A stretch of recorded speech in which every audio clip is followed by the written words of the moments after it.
First of all, I would like to support the colleagues who have spoken before me and who highly praised the work carried out by the Chinese side during its chairmanship of the Shanghai Cooperation Organization. This year is a special one for all our countries. On May 9th, the anniversary of the victory in the Great Patriotic War and the defeat of Nazi Germany was celebrated with great ceremony in Moscow. And the day after tomorrow, large-scale events dedicated to the victory over Japanese militarism and the 80th anniversary of the end of World War II will take place in Beijing. Nazism and militarism were defeated thanks to the unity of the peoples of many countries around the world. As a result of World War II, the United Nations was established, which is also celebrating its 80th anniversary this year. And its charter included key principles: the supremacy of international law, the right of nations to self-determination, sovereign equality, non-interference in internal affairs, and respect for the independence and national interests of every state. These principles remain true and unshakable to this day.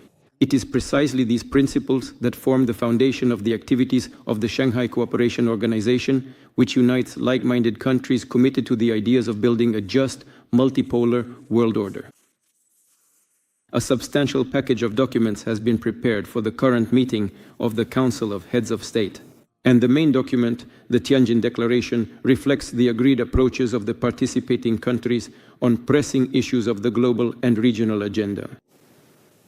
Of course, I would also like to highlight the SCO development strategy up to 2035, which is being adopted today and determines the main directions of the Shanghai Organization's activities in politics, the economy, security, and the humanitarian sphere. The pace of cooperation development within the SCO is truly impressive. For example, last year, the average growth of the gross domestic product of member countries was over 5%, and industrial production grew by 4.6%. Mutual trade is also steadily increasing. All of these figures are above global averages. National currencies are being used more and more widely in mutual settlements.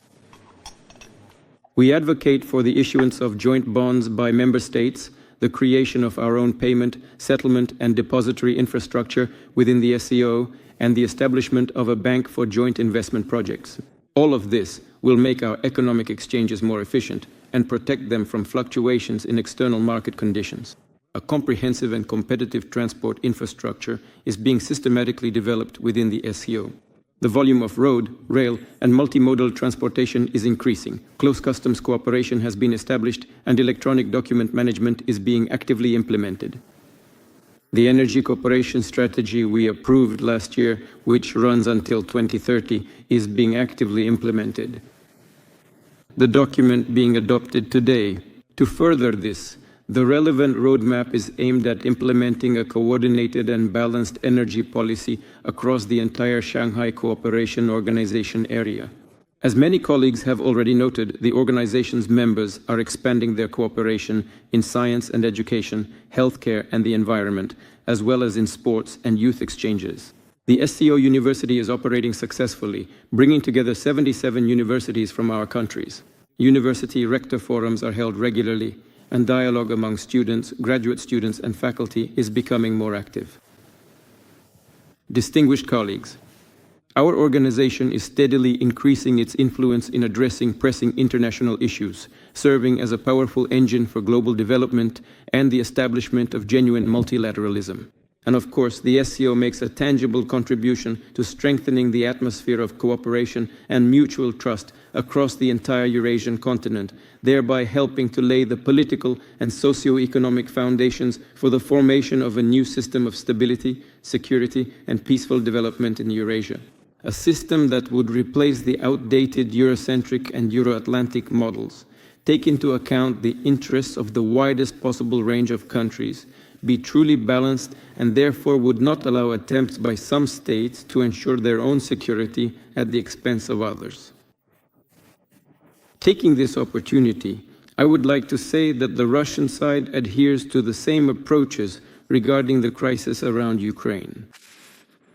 Let me remind you in this regard that this profound crisis did not arise as a direct result of Russia attacking Ukraine, but rather as a significant and impactful consequence of a coup d'etat that took place within Ukraine itself. This coup d'etat was unequivocally supported and actively encouraged, indeed provoked, by various Western powers and their allies.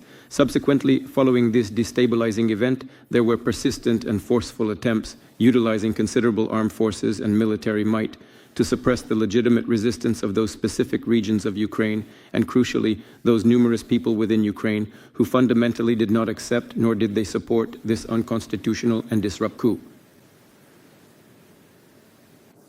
And the second significant reason for this ongoing crisis lies squarely in the West's persistent and unwavering attempts to actively draw Ukraine into the North Atlantic Treaty Organization, NATO, which, as we have repeatedly emphasized, clearly stated and consistently articulated over many, many years, poses a direct, undeniable, and profound threat to the fundamental security of the Russian Federation.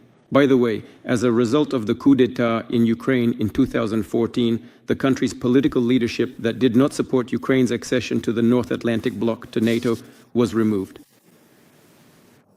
In this regard, we highly value the efforts and proposals of China, India, and our other strategic partners aimed at facilitating a resolution of the Ukrainian crisis. I would like to note that the understanding reached at the recent Russian-American summit in Alaska, I hope, is also moving in this direction, opening the way to peace in Ukraine. During the important bilateral meetings that are scheduled for today and also for tomorrow, I will certainly inform my esteemed colleagues in much more extensive detail and greater depth about the significant results of the recent negotiations that took place in Alaska. By the way, yesterday during the lunch that our hosts arranged for the participants of our meetings within the SCO framework, Chairman Xi Jinping and I already discussed this. This work has begun, and I informed him in detail about what we achieved during the negotiations with the President of the United States. And of course, for the Ukrainian settlement to be stable and long-term, the root causes of the crisis, which I have just mentioned and have spoken about repeatedly before, must be eliminated, and a fair balance in the sphere of security must be restored. Naturally, one of the SCO's priority tasks is seen as maintaining stability in the member countries and along their external borders.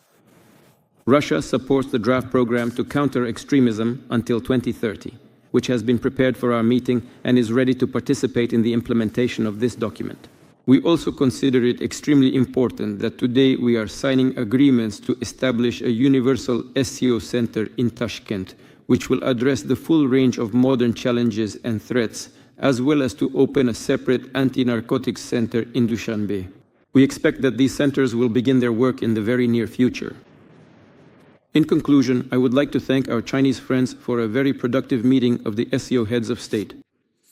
I am confident that the implementation of the agreements reached here in Tianjin will be thoroughly discussed at the meeting of the SCO Council of Heads of Government, which, as agreed, will be held in November in Moscow. We will be glad to welcome delegations from all your countries, dear friends. Naturally, I wish success to the President of Kyrgyzstan, Sadir Nurgozhevich Japarov, and our Kyrgyz colleagues who, following this summit, will assume the chairmanship of the Shanghai Cooperation Organization.